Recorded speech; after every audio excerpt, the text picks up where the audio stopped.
Hey guys, Avi here, and welcome to part 3 in getting started with Python. Now, we left off where we talked about some basic Python structure, what variables are, how they work, and now it's time to move on to arithmetic operators. So, if you don't see this right now, just open up PyCharm. If you go to the bottom left-hand side, look in your menu, and you should see Python console. Select that, and you should see this nice big console right over here. For the time being, we'll be working in this until we start writing more extensive code. Alright, so let's get started. Now, hopefully you've dealt with arithmetic operators before, maybe in algebra, geometry, wherever you learned them in math, and they're very simple. You have addition, subtraction, multiplication, division, and modulus. Alright? Now, I'm pretty sure you know what these arithmetic operators are, but today I'm going to be talking about how they apply to variables. So let's say we have two friends, alright? One's age is 12 and the other is 18. So let's go ahead and create two variables. One's going to be age 1, and that's going to be equal to 12. And the other is going to be age 2, and that's going to be equal to 18. Alright? So now we have two variables, age 1 and age 2. And in this video, in this lecture, we're just going to talk about how we can manipulate them. What can we do with these variables? Well, since they're integers, they're numbers, we can use the arithmetic operators of Python to play around. So I can say, for example, if I want to know what's the sum of both of these people, I can say age 1 plus age 2. Alright, exactly, 30, 12 plus 18. Let's go ahead and try subtraction. Suppose I want to find out what age 1 minus age 2 is. I get negative 6. Fantastic. Let's go ahead and try out the rest. We have multiplication, and for multiplication, instead of our normal x, which we denote as times, we'll be using the asterisk. The asterisk is Shift 8 on your keyboard. That's what normally denotes multiplication in most programming languages.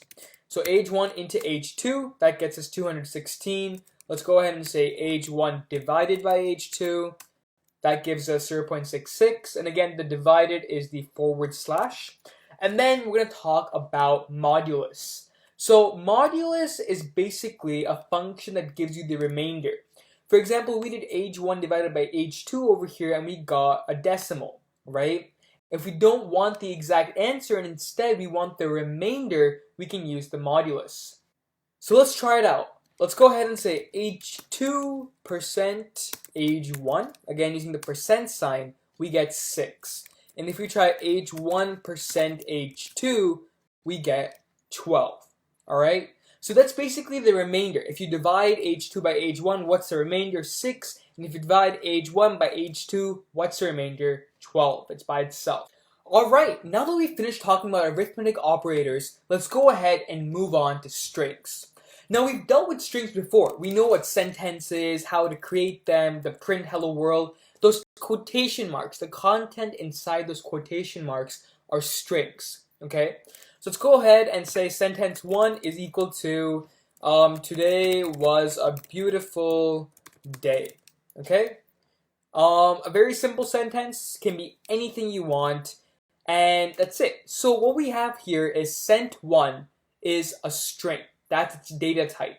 We know that integers, age 1, age 2, they're the numbers. Strings are the things in quotation marks, the words, the characters. So let's go ahead and test out the operators we've learned with these strings. Suppose I have a first name and last name variable, okay? And my goal was to add them together to get my full name.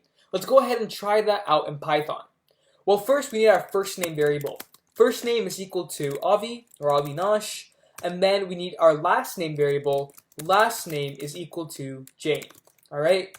You can do the same for yourself, first name, last name, and now it comes to add them together, to concatenate them. And it's just like we learned with arithmetic operators. Age 1 plus age 2, first name plus last name. And what do we get? Avinash Jane.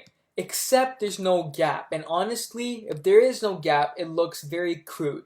So let's go ahead and add a small gap in between.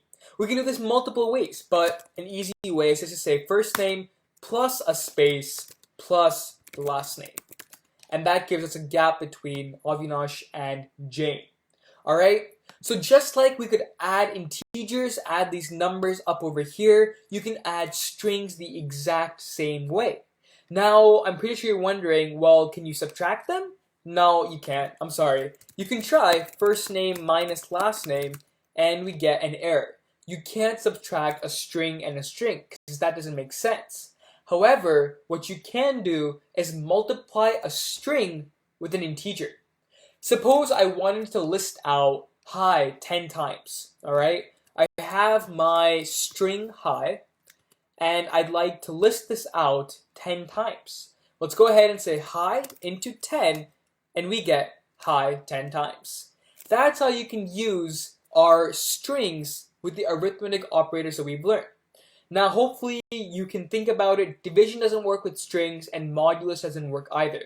But the two operators that you can use are addition, adding two strings together, and multiplication, repeating a string multiple times. Now, one last thing before we end this video, and this is a really neat concept. Okay, let's go, just hang with me for a few more moments. I'm going to create a sentence, and it's going to be a bit long. I'm going to say, Avinash was playing basketball, okay? And this is my sentence. I have a string, it's a sentence, and all I want is my name, okay? I don't want was, I don't want playing, I don't want basketball, I don't want the gaps in between. All I want is my name. This is where a really neat feature of Python comes in. Every character gets an index, okay? Every character of a string in Python gets an index. And I know what you're thinking. You're probably thinking, alright, so this must be 1, V must be 2, I must be 3, N must be 4, and so on. Well, in programming languages, that doesn't happen. Instead, the indexes start from 0. So what I want you to think is, in this case, A is 0, B is 1, I is 2, N is 3, and so on. So all the indexes that you currently think about, subtract 1 from them. So suppose I want the first character, alright? Let's go ahead and say sentence, and then in square brackets, go ahead and put the integer 0. This basically means get me the character at index 0, and I get A.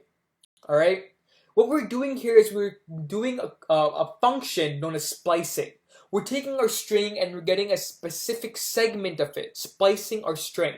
Suppose I want to get the fifth character. I know that the fifth character is actually 4 in terms of our index. So I can say sentence 4 is A, the lowercase a, right over here. Now let's go ahead and talk about how do we get all of the 7 characters. We don't want 1, we don't want 1, 1, 1, 1. We want all 7 of them. Well, we can do that again through splicing. We can say sentence, and then in square brackets, we want to start from the very beginning, 0, and then we want to go all the way up till character 7. So let's go ahead and try this out first. 0 to 7. What do we get? We get Avinash. Fantastic. Now I know what you're thinking. We started off at 0, which made sense, but shouldn't the 7th character have been the space over here? 0, 1, 2, 3, 4, 5, 6, 7? Right? Except with splicing, you have to remember that when you do this sort of splice, when you take an initial position and an ending position, Python doesn't count the ending position. Alright? So when you actually say from 0 to 7, Python is actually splicing from 0 to 6. So if I try saying sentence 0 to 6, I'm only going to get Avinash. I'm not going to get the H at the end. So this is just one of various things you can do with splicing. You can say sentence, if I want to get, I don't know, let's see, I want to get the first 3. I can say :3. If I want to get maybe, you can use negative numbers too. I could say sentence :-2, and I'll get everything but the last 2 characters. So splicing is definitely useful in Python. You can take any string and you can get a specific segment out of it, a specific splice. Alright, let's do a quick recap of what we learned. We started off with the mathematical operators. We have plus, minus, multiply, divide, and modulus. Remember, modulus is remainder. We then moved on to strings, and we understood that you can apply two of these arithmetical operators to strings, addition and multiplication. And then last but not least, we learned about splicing. We learned that every character has an index, and the index actually starts from 0. So the first character is 0, second is 1, and so on. And then we learned that we can get a segment of the string, numerous characters, by using a format like this. Your first position, colon, your last position plus 1. Because remember, Python doesn't count the last index when you put in for the splice. Alright guys, thank you so much. Don't forget to subscribe, like, and share this video, and I'll see you in the next lecture.